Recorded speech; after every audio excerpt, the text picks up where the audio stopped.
Okay, well, good evening and welcome to this Boundary Commission event. I'm Sean Woodward, I'm leader of Fareham Borough Council, and we will have joining us tonight from the Boundary Commission, we'll have Alex Jones, who's the review officer, and Alex is responsible for the day-to-day management of the review in Fareham. We're hoping to have Richard Ottaway, who is a review manager, who manages one of the review teams, and also Peter Madison, who is one of the Boundary Commission commissioners, who is the assigned member of the board who will be overseeing this review.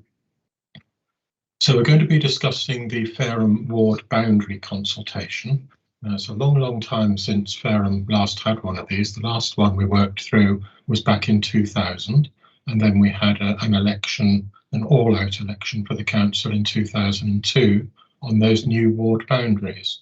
And so here we are 20 years later, and we're doing another one. And hopefully you'll have seen this on our website. Some of our bus stops around the borough are advertising it too. So the evening is being held in collaboration with the Local Government Boundary Commission, which is really to help you as residents to be able to understand and engage with this consultation. And as leader of the council, obviously I'm very conscious of the importance of wards, as all councillors represent a ward within the borough.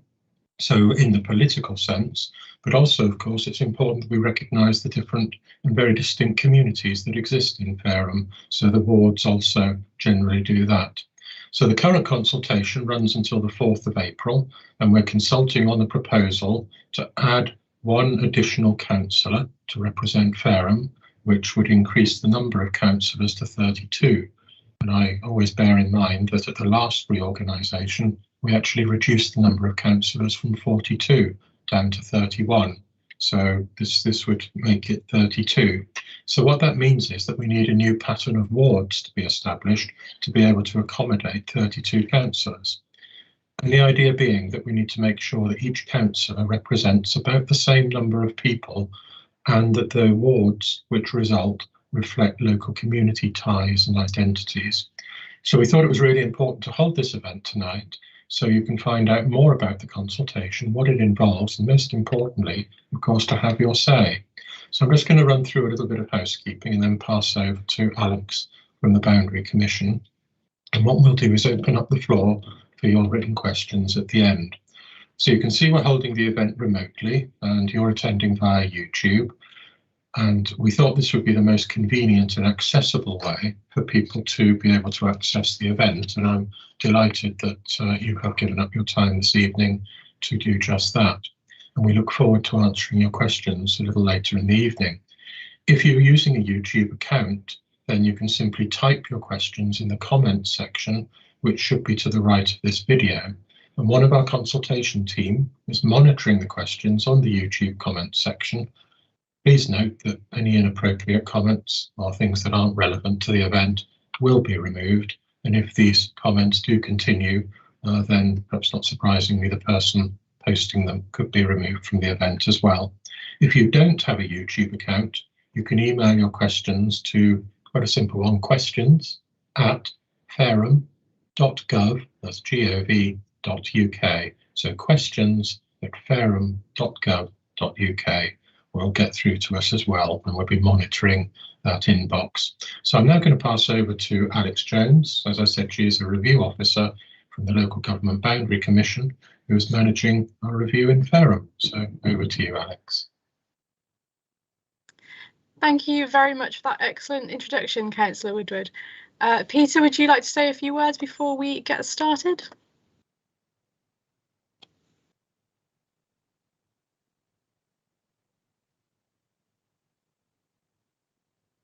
No? You might want to unmute yourself. Yes, I will get used to remote eventually. All I was saying was that events such as this are very important to the Boundary Commission because we want to hear what communities think about any proposals, or if they have, people have any suggestions about how we shape this warding pattern. It is a time of change for councils, and we appreciate that. So we welcome the council's cooperation in this matter, and we feel that going forward together, we stand a far better chance of coming up with something that benefits your communities. And I hope you find this evening interesting. Over to you, Alex. Thank you. So we're just going to have a short presentation that is about the review process, why we're doing it, and most importantly, how you can get involved and influence the outcome of the review. There's also going to be an opportunity for a Q&A at the end, and so please do ask us anything that you like about the review and the process. So firstly, a bit about us. We are an organisation that recommends fair electoral and boundary arrangements for England. So we are completely impartial. We do not report to government or any political parties, but instead we report direct to Parliament via a committee chaired by the Speaker of the House of Commons. We're also objective. Our recommendations for new electoral arrangements are only based on evidence related to the criteria that we have, which are set out in law. We are transparent. We follow clear and open processes, and every submission we receive throughout a review is published on our website, properly redacted, of course, so that people can see how we reached our decisions, and we publish detailed reports that explain our reasoning. We're also responsive. We are responsive to local opinion and regularly change our recommendations based on what we've heard from local people during consultations. And we are also professional and accessible. We're very open and very easy to get a hold of. You can email us or phone us direct at any point through the review, and we will answer and give you any help you need with queries or in responding to the consultation periods. So what is an electoral review? An electoral review considers the electoral arrangements for a local authority. So that means it looks at the following things.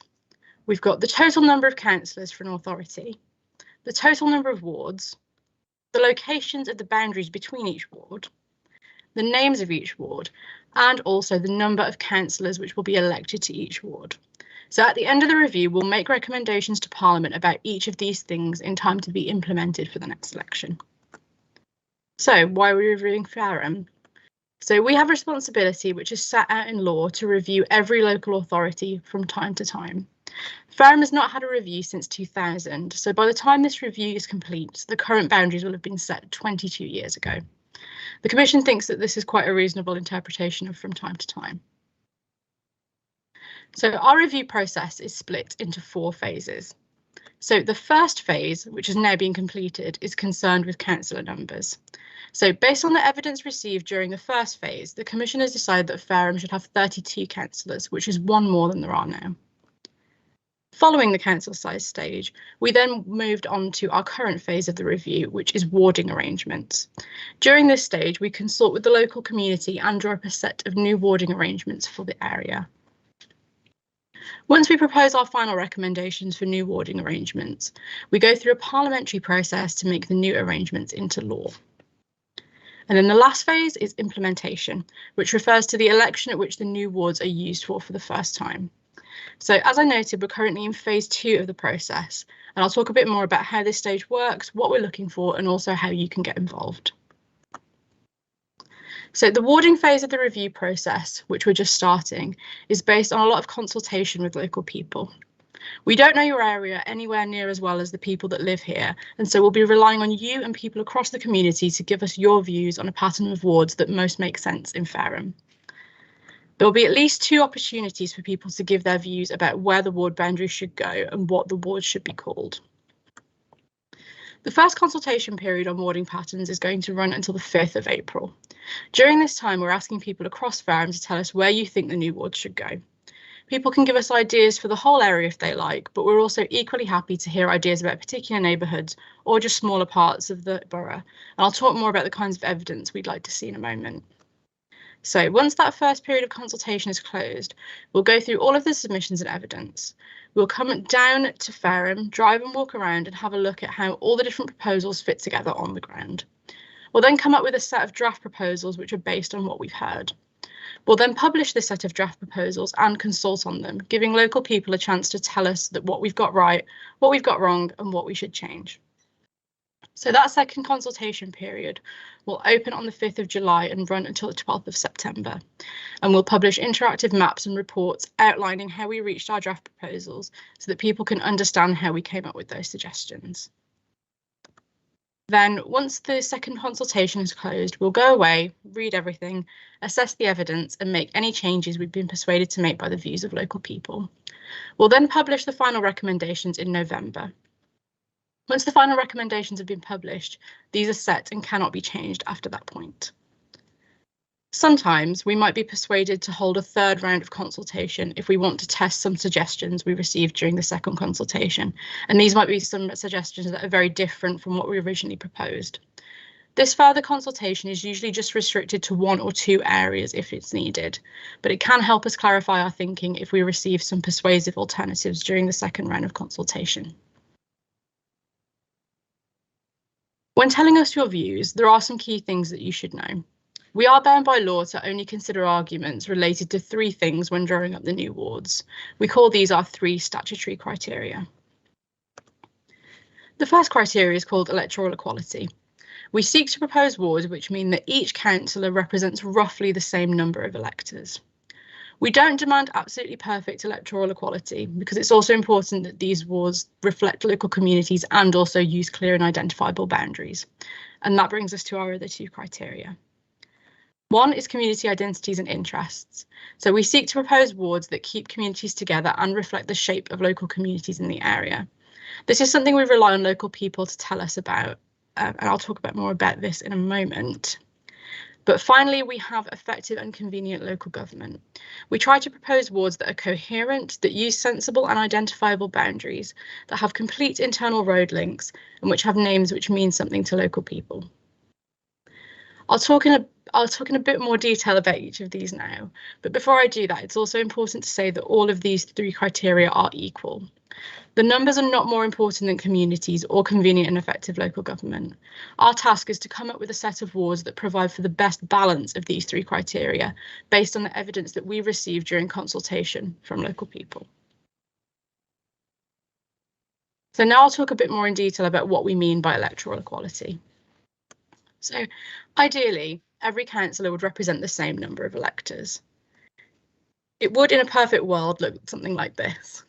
However, over time, a number of things can happen in the area which alter the number of electors different councillors represent.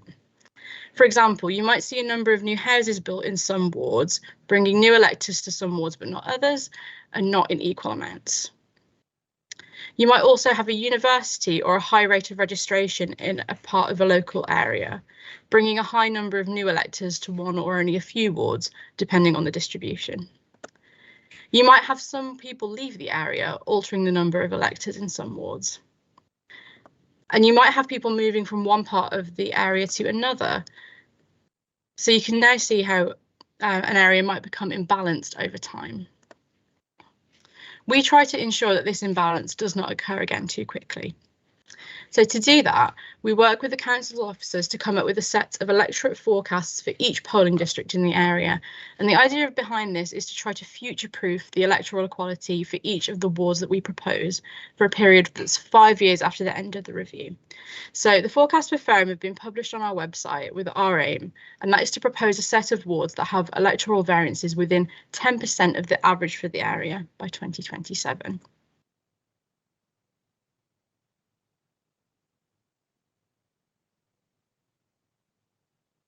On to our second criteria, which is community identities and interests.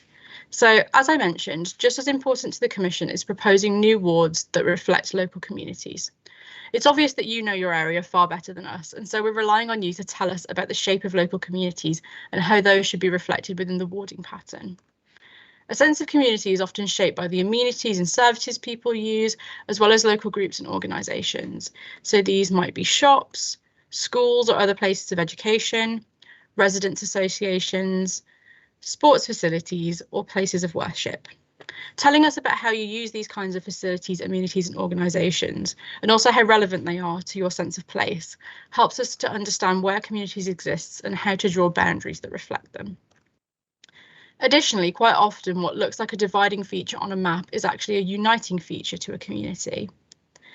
Here we've got an example from a recent review, which was in Rochdale, and you can see here that there appears to be a clear dividing line on a map along a black boundary. We didn't hear very much about communities in this area at all during the first period of consultation, and so we went with what we thought was the stronger boundary as part of our draft proposals. What we heard during consultation was the exact opposite.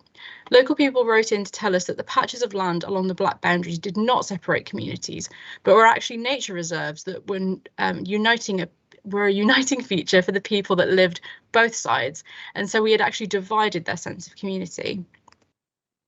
You can see here some examples of the kind of things we were told, with pictures of the nature reserve and an online community dedicated to the preservation of those areas for local people.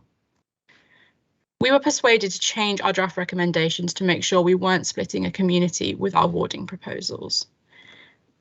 You can see this change on the map on the screen now. And then our final criteria is convenient and effective local government.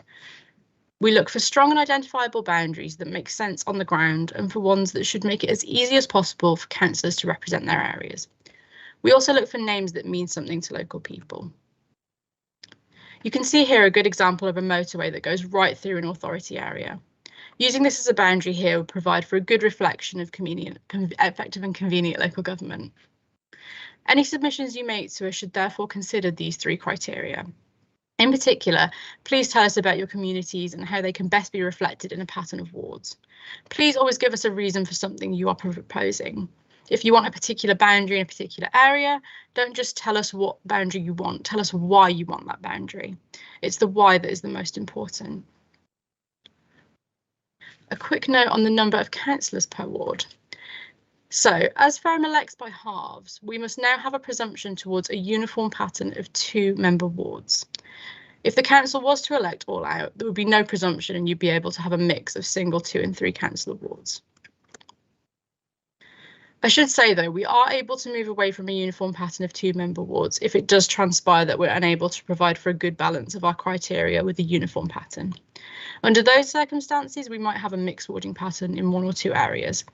However, this is quite rare, and our starting point for the review is that we will seek to deliver a uniform warding pattern of 2-member wards all across Fareham. There are also some common examples of arguments we hear that we can't take into account. So we're not interested in which party could be elected in a proposed ward. And in most cases, the map will have to change to accommodate a different number of councillors or to achieve electoral fairness. And that process is likely to have a knock-on effect across the entirety of the borough. And that means that the status quo is often not a viable option.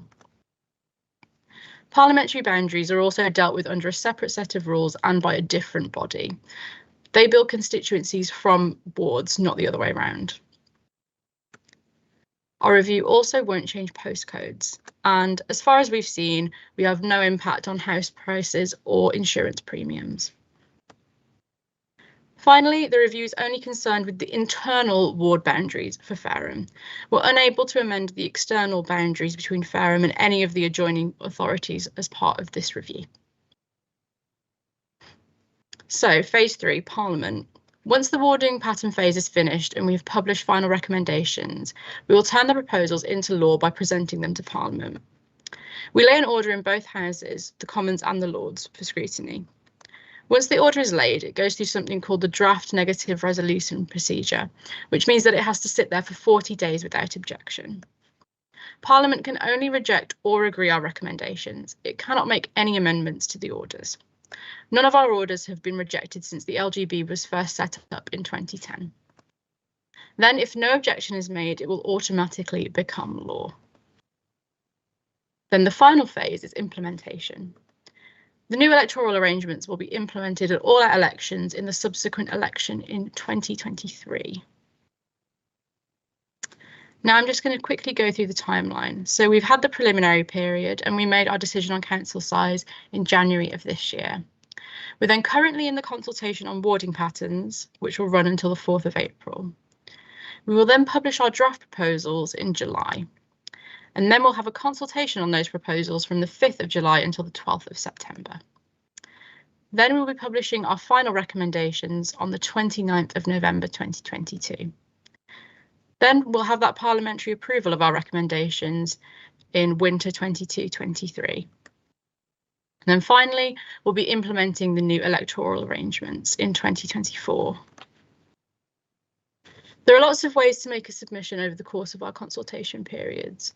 We can have them by email, by post, on our website, our consultation portal. You can contact us on social media, or you can also give us a ring on the phone. So please let us know if you have any questions about the review. Thank you very much. Thank you, Alex. Okay, thank you very much indeed, Alex, for that presentation. Have you taken your slide down so people can see what's happening there? Okay, thank you very much.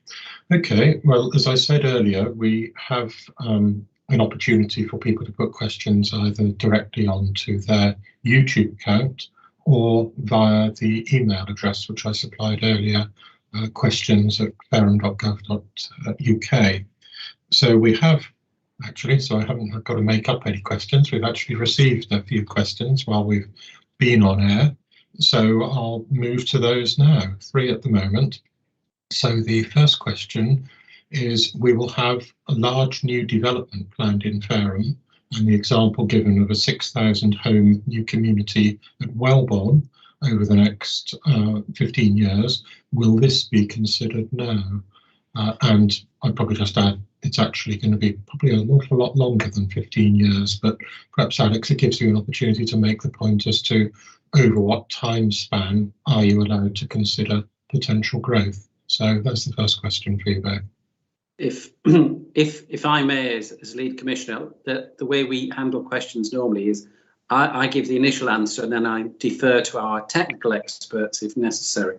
In terms of plans for new housing in your area, we are bound by a period of 5 years in terms of looking ahead. As Alex has said, we're looking forward to 2027.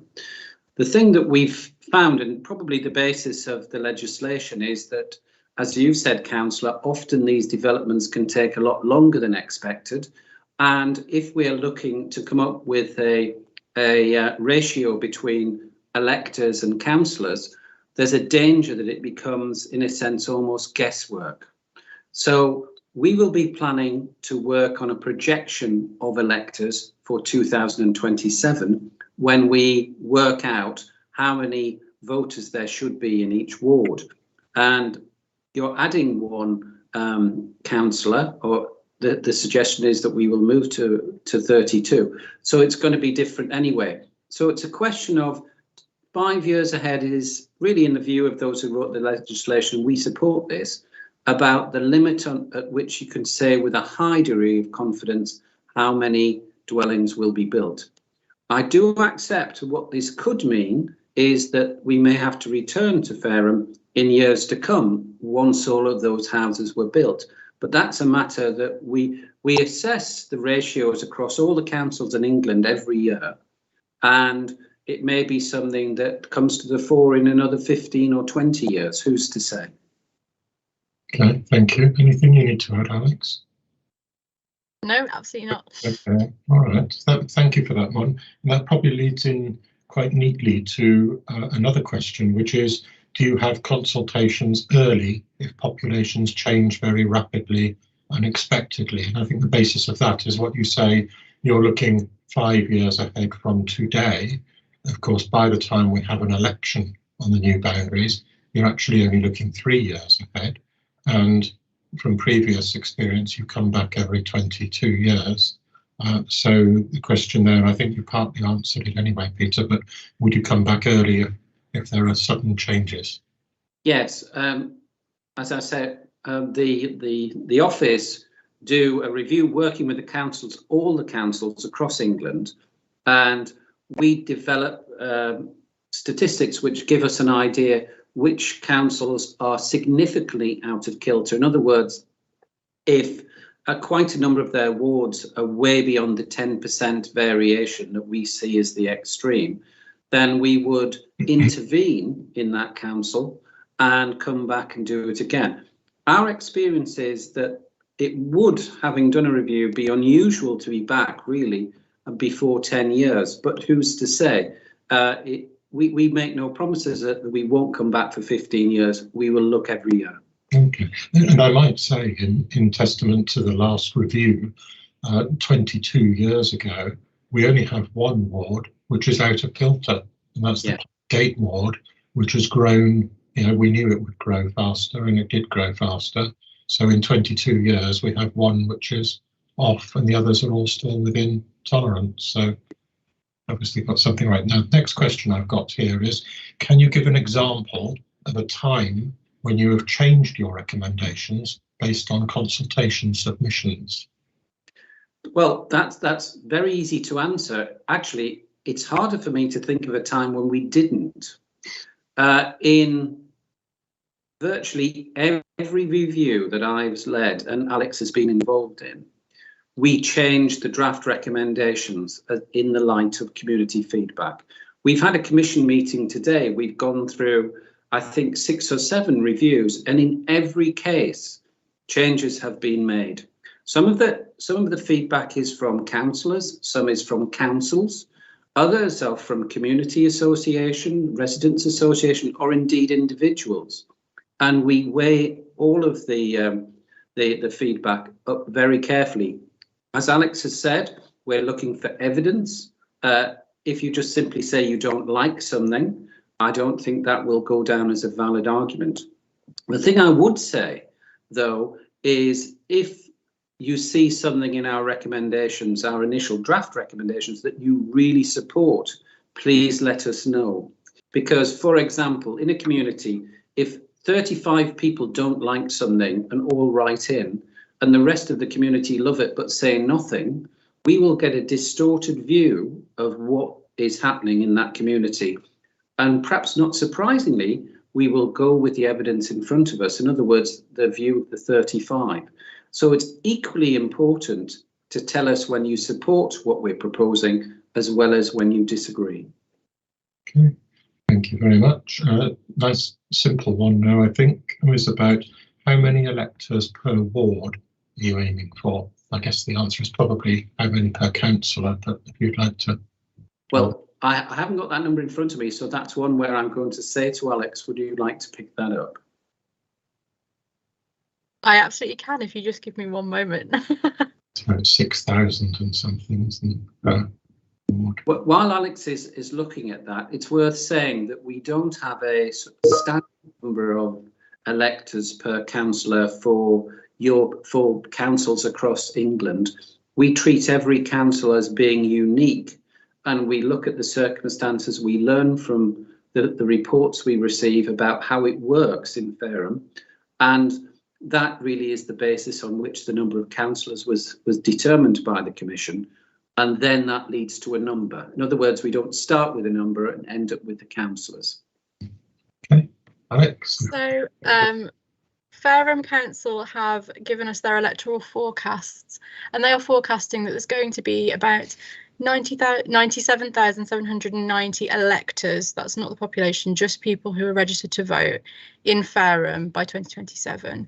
So if we're dividing that number by 32, which will be the number of councillors that will be electing, then we're looking at around 3,056 specifically people per ward, per councillor. So that's around 6,000 per ward. That can go up and down within a percentage. It doesn't have to be perfect. We're not looking for complete numerical equality, but just around about that number. Okay, thank you. I've got a couple of questions which I'll bring together now because they're both about community. The first one is, what kind of evidence should we provide to prove community ties? And then one which I think is usefully taken in tandem is, do proposed boundary changes take into consideration the existence of community groups and associations which have fixed catchment areas? And the questioner is saying that disruption of these could cause considerable problems. And we agree. So yes, we do take account of community boundaries. But as Alex said in the presentation, we have to consider three criteria. We have to consider the ratio between the number of electors and the councillors, as we've just been discussing, about 6,000. And we also have to come up with a ward that allows for effective local government. So what we're looking for in terms of evidence, if you are part of a community group or some other group based in an area, tell us what you do, tell us where you operate, tell us what your boundaries are, and indeed if you think they are correct. I did a review recently in London, and the community group said that the current arrangements didn't reflect the communities. The community was spread across 2 or 3 wards, and we listened to what they said and adjusted as much as we could the warding pattern to reflect that strong sense of community. But as I say, within the context of the other 2. So it's, you know, how active are you? What do you do? How does it bind the community together? We've had people who are perhaps friends of a common talking about a particular area of woodland in a particular ward. Others, it's to do with schools. Is there a community based around a particular school or a religious community? There's a host of different ways. The thing that we don't do is have a definition of a community, because we will listen to whatever the public affairs tell us about what they believe are communities and how effective they are and why they should be kept together. Okay, and the evidence of community ties that you would... Well, it's the normal, you know, it's not a court of law. So if they tell us that they're a community and they perhaps refer us to their website or some sort of publication that they do, which would lay out why they're there and what they hope to achieve, it would be more than sufficient. If they tell us, you know, that they are a particular, how many members they've got, that might add value to what they say. Okay, thank you.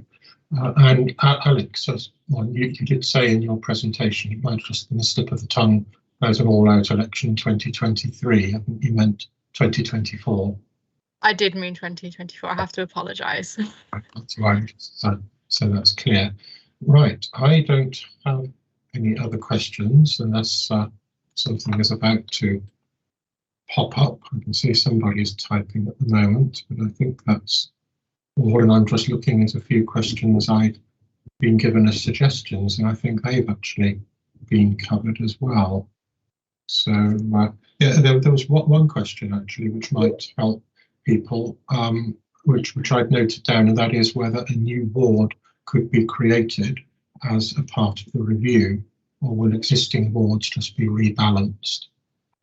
New wards can be created because you are adding a councillor, and because you elect in halves, and we will look for a regular pattern of 2-member wards across the whole of the council area. It's indeed possible that many of the existing boundaries, the ward boundaries, have to change, and that may generate another ward. I think the devil will be in the detail, which is the important part of this consultation. Gives us, if you like, a bedrock on which we can start to build. We do use parish boundaries whenever possible. We do look at the existing ward boundaries to see how well they work, but we're not bound by them. In a sense, it's an almost blank sheet of paper. Okay. Thank you very much. Well, you have answered all the questions, so thank you for that. Those are what we have had. Are there any sort of closing comments either of you would like to make before we bring the session to a close, unless any other questions pop up while you're doing that? Do you want to say anything, Alex, or leave it with me? No, other than we're really, really keen to hear from local people, and we'd really like to get them involved. So just again to remind everyone, they can go onto our website, which is lgbc.org.uk, and you can click on a link through there where you'll be able to post your opinions, or you could also give us a ring. You can write to us as well, tweet us, Facebook, all of the above if you have any questions. And yeah, we're really excited to hear from everybody. Yeah, absolutely echo that. This will be a better review for the community's involvement, and we are very, very keen to work in partnership with the council and with the communities to come up with something that works in the best possible way for the people of Fareham, and we'd be delighted to receive your views. And thank you very much for finding the time to come this evening. Okay, thank you. So I'd like to thank Alex and thank Peter and all those of you who have attended tonight's online event. We will be uploading a recording of this meeting to Fareham Borough Council's YouTube channel, so if you want to view it again or share it with all of your friends and neighbours, that would be very welcome. So that brings us to an end, so thank you very much and good night. Good night. Good night, thank you.